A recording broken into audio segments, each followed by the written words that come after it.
All right, Sistas fans. Last night's episode.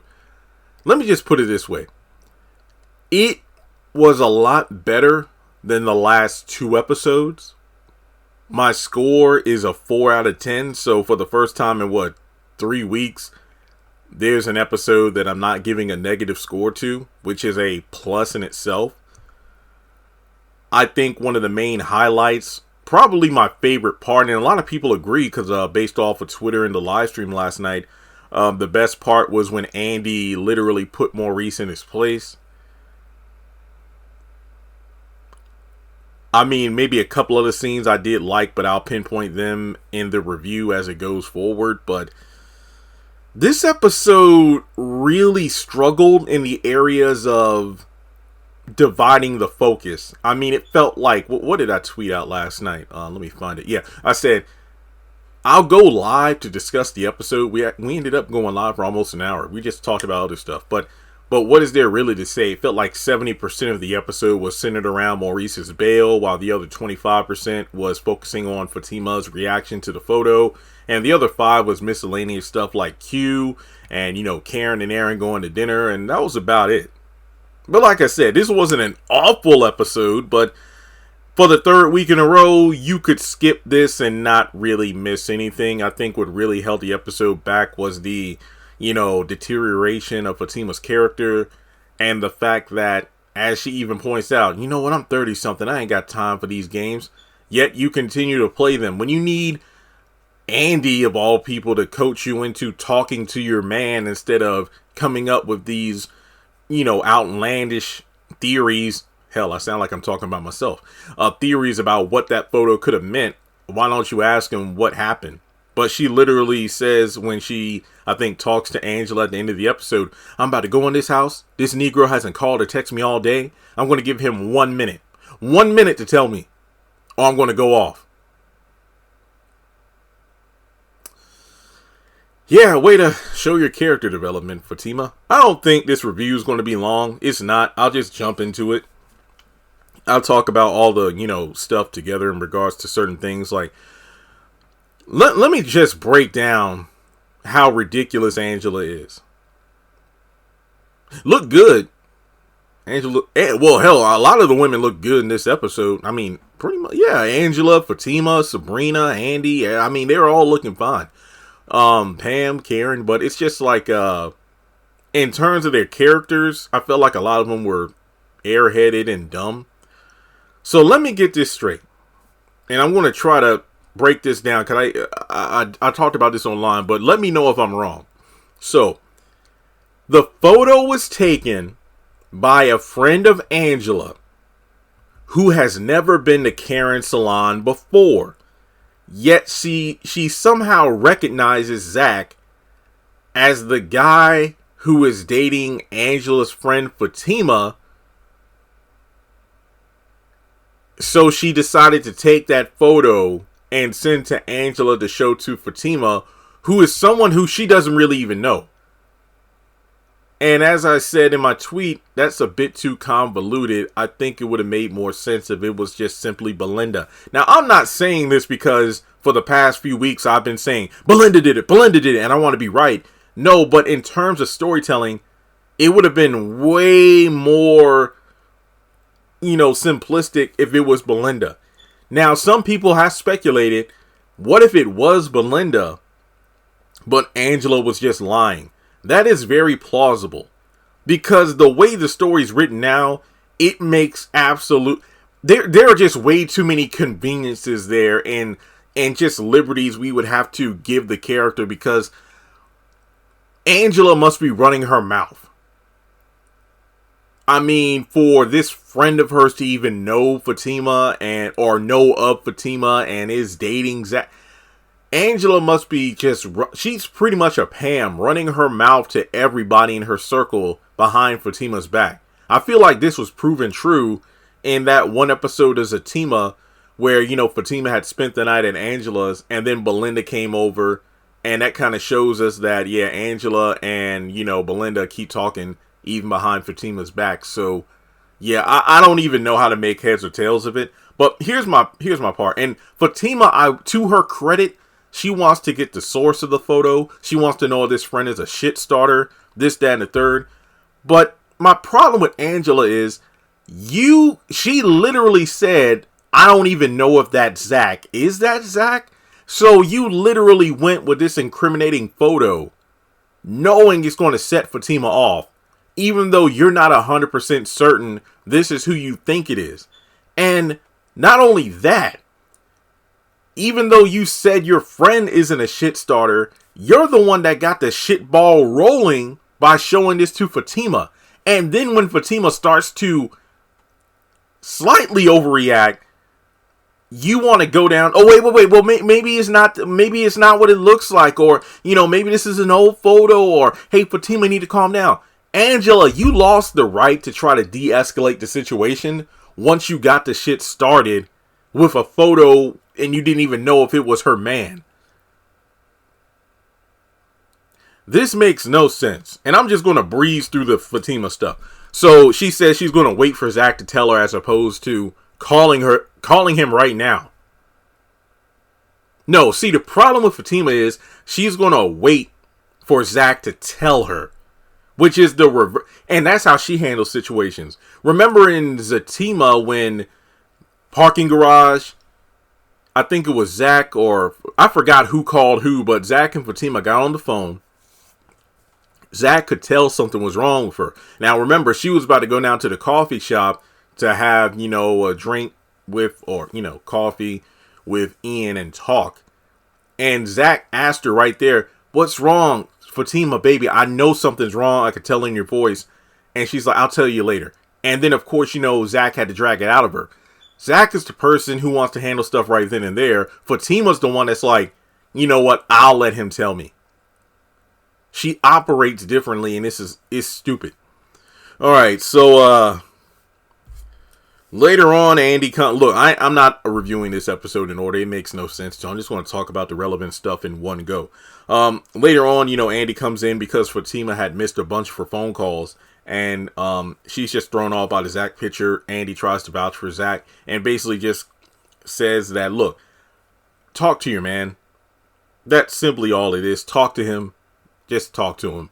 And then at the end of the episode, when she gets home, she's outside of the house. She's on the phone with Angela. And Angela keeps trying to prep. Angela, hey, I'm coming over. No, you're not coming over, Angela. You don't need. And I'm thinking, what good would it be for Angela to come over? This is just like when Andy kind of pressed. Well, that's the thing, though. It's funny how Fatima will stop Angela for coming over, when she tries to invite herself over, yet she didn't do the same with Andy when Andy came over to that meeting. Just saying. But in any case, Zach hasn't called or texted her all day, and also, Angela's friend was not getting her hair done by Karen, so the woman who was in Karen's chair last week was not the one who took the photo. So she goes inside, Zach is in the kitchen doing something. Hey, baby, how's it going? No luck with Heather. I kept calling, but, I gave the paperwork to Karen. She signed them, but I didn't take them because, her lawyer has to look at it first, or Andy has to look at it first. And, tonight I know Heather's working, so I can go down to the strip club and talk to her. So, you want to roll up with me? She's like, no, you can do it by yourself. So you trust me to go to the strip club with all them women? And then, Fatima bust out the photo asking what the F is this? And that's pretty much all of that particular scenario. Now, also at the airport, same old. Q keeps pressing Danny to let him come over, but she goes as far to say, I don't invite men I don't know over. We're just forgetting about Jonah. I get the Jonah thing is probably the reason why she's not inviting him over, but at the same time, he makes it clear that he's going to keep pressing her, but whatever. Then she talks to Sabrina, but we'll get to that in a little bit.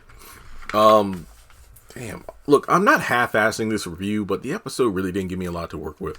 Hayden calls Gary, basically let him know that, Robin was in Andy's office earlier today. Gary doesn't care. It's like, look, I hope that, she told Robin that it was me that's about to screw him over and kick him out of the company, which we learned earlier in the episode that Even though it's going to be a 20% interest on $14 million, Robin had the money wired to him quick, fast, and in a hurry. So tomorrow he's called for a meeting with Gary, Hayden, the clients, and all the partners to let them know that he has the money to put up, so he ain't got to go nowhere. So Gary is going to look dumbfounded, which is going to be pretty funny. But, Hayden thinks that Tamara is the one after just one night together. And this lets me know this is probably how he acted after his one night with Fatima. Once they're, had that one night together, he's sprung and he's going to do whatever. But here's the thing, though. Once Tamara's job is done, and let's say Hayden tries to pull that stalker creepy stuff on her that he's done with Fatima, given that, Tamara is directly linked to Madam, he might not come back alive from that. I'm just saying. But in any case, he makes it clear that he has somebody following Zach around because he's still on that Fatima stuff. And he wants to, take Zach hard in terms of money from suing him in court over the child support. But Gary calls him out for, letting a woman push him to go this far. But then Hayden counters about the whole, well, you're causing a man to lose his job and company because of a woman. No, that's a level up. Plus, he needs to learn not to, touch what's mine, but whatever. So from there, we go over to the salon. Pam tells Karen to go home for half a day because, you're not supposed to work full time. She ain't going. But when Pam threatens to call Karen's mom, luckily Aaron comes in to let her know that, hey, time's up. Half a day. Come on, I'll take you to dinner. Eat everything you want because you got to feed you and this baby. And somebody told me that Aaron asked Karen on the spot where she wanted to go and Pam was present. Hence why she knows what to tell Zach in the next episode. I didn't catch that part. And I'm not saying you're wrong. I need to go back and rewatch the scene. I just didn't care to go back and do it myself yet. But yeah, basically they're going to dinner. Quick scene. Now, when it comes down to it, she goes to the back to get her purse to call Andy to let her know that Zach brought the paperwork by. And later on tonight, after Aaron had, carried her to dinner, she'll stop by and drop off the paperwork for Andy to look over. So, the paperwork is good to go. From there, let's see. Okay, everything else is regarding to Sabrina. So Sabrina comes in looking for Andy, and she's in her brief meeting with Robin, which I already talked about. Robin's just there to let her know that, hey, I got the money from the loan shark. And, oh yeah, Robin's also asked her out like 2 times in the episode. Asked her to, hey, can I come over tonight? And can I take you to dinner? Andy says no on both accounts. She apparently misses him, but you can tell it's like she's into Robin, but it's just that the materialistic perks of interacting with Gary is what she is more interested in, which is weird since Robin has money. I don't know. Andy is, I'm not even going to, I've tried for years to dissect this character, and there's really no describing the character because Tyler just writes these characters so weird sometimes. All right, well, Sabrina comes in, and I did like the interaction with Fatima. Fatima lets her, sit in her office until, Andy's meeting is over. So that was pretty cool. It's just a fun little interaction. Not to mention, it reminds me of when Danny came over looking for a lawyer after the whole, running over Jonah thing. So I thought that was pretty cool. But this is where Andy really impressed me. So Sabrina comes in, asking about the whole Maurice situation, and Maurice actually calls, and Andy's like, Sabrina, what's the point of getting Maurice to call me? I mean, you're coming in here, I'm doing everything I can, and there's really nothing that can be done at the moment. And like, do you know how much your bail was? So from there, Maurice calls on speakerphone, and when I tell you, Andy just, look, as much as we want Andy to have this kind of attitude when she's interacting with the likes of Karen or Gary, basically the people in her life that she allows to run all over her, this was just epic. So first of all, you knew Andy was going to, not sit there and take it when Maurice called Sabrina the B word, and you saw the expression on Andy's face because Sabrina was just letting Maurice talk to her and Andy any kind of way, but Andy won't for that, and I just loved it. So Maurice is running his mouth out, y'all going to help me, y'all got to do something, what are y'all going to do? No, y'all need to get me out of here. Andy shut that shit down. She makes it clear, look, I don't got to help you. I helped out Sabrina. I'm getting people I know to, work favors and whatnot to make this bail happen because Sabrina's my friend. I'm not your friend. I don't have to help you, but I'm doing, what I can to help you as a favor to my friend Sabrina. So this whole attitude about y'all got to do this, y'all got to do that, that ain't going to fly. And then the whole time, Sabrina's like, Andy, no, just Andy. No, Sabrina, he needs to hear this. And like, no, it's just, and I'm just, I've rewatched that scene 3 times. Fucking epic. I loved it. This is the Andy. Look, yes, like I said before, as much as we want to see Andy act like this with other people, this is the I ain't taking no shit attorney Andy, and I've missed her. We've rarely seen this Andy, and I loved it. This was oh man, this was great. So this gets to the and to Maurice's credit, once he got his ass told off, he was as humble as a babe. Well, I'm sorry, I'm just frustrated with everything going on. Yeah, he had no right to talk the way he was talking, but the fact that he actually came around, admitted to, look, I was out of pocket. I'm sorry. Thank you for what you're doing. And we'll call you as soon as we get updates. Okay, well, thank you, Andy. All right. I love that. This scene helped save the episode for me. Because if it wasn't an episode, I would have given it like a 2. But this scene did really save the episode. So in any case, once he gets off the phone, Sabrina is told, because she is, Sabrina really just, I don't know what is wrong. Look, she's always been airheaded and whatnot, but this episode just really made her feel, I don't know what the word is to describe it, like insensitive or just ignorant to the circumstances going on. At first, Andy told her about the bail, but then, she didn't say exactly how much it was. But I think when she was on the phone with Maurice or something, she did mention it cost millions to get Sabrina out. And that she had to put up everything she had and borrow money from Robin to get Sabrina out. Yet, for some reason, after telling Sabrina twice, because later on, when she does get the information from Robin that the money to get him out is cash, $1.5 million. Andy calls Sabrina. Sabrina had just gotten home and tells her about how much money it would be to get Maurice out of jail. And Sabrina is just like, oh my goodness, well, I have $87,000. Sabrina, that isn't enough. Andy, do you have the money? I just told you.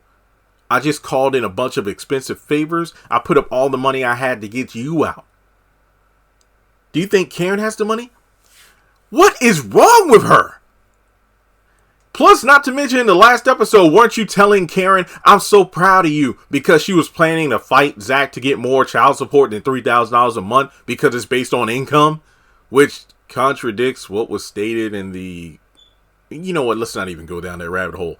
First of all, I was actually laughing at the fact that Sabrina didn't mention Danny. But then this heifer got the audacity to say, do you think Zach could do it? And then Andy's like, and why would he do that? And I'm just thinking, Sabrina, are you a freaking moron? You're proving yourself that statement to be true. Why would Zach even... Does Zach have 1.5? I think he actually does. Well, I know he's had over 1.5, but with the house and the cars and whatnot, and this, that, and the third, not at the moment. But why in the hell would he do that? So she figures I have one more person I could call. So she calls Bio to come over as soon as possible. And remember, she told Calvin that she wasn't going to call him. But now, she wants him to come over. But then going back to Danny on the phone with Sabrina, in about 45 minutes as she gets off work, she'll come over. But, Sabrina says Bio's coming over. I'm going to ask for the money. And then everybody, I think it was Robin and Andy and now Danny. Are you sure that Maurice won't run if you bail him out? Yeah, I know. He wouldn't do that. Yeah, he would. All right, so Danny actually makes a good, point here. Look, you're going to ask this man for money. Look, you don't really know him like that. I don't think you should ask for him, especially when it's $1.5 million. But Sabrina's going to do it anyway. And then Danny says, look, that's your problem, Sabrina. You keep trying to help everybody, but you can't help everybody. And from there, the final scene to talk about is this scene I actually did find funny when John Williams goes up to Maurice's cell to, pressure him like, hey, I found out that you got bail, $1.5 million. And I'm going to be watching you. If you get bail and get out of here, I'm going to find out how you got that money. Fine, watch it, be worried. I mean, it was just the exchange 22 I thought was funny. But and he offers him the deal again to give up Sabrina, but Maurice won't do it. And that's pretty much the episode. So yeah, it had its moments, but overall skippable. And that's about it. So let me know your thoughts in the comment section below on last night's episode. Like and subscribe, and I'll catch you in the next one.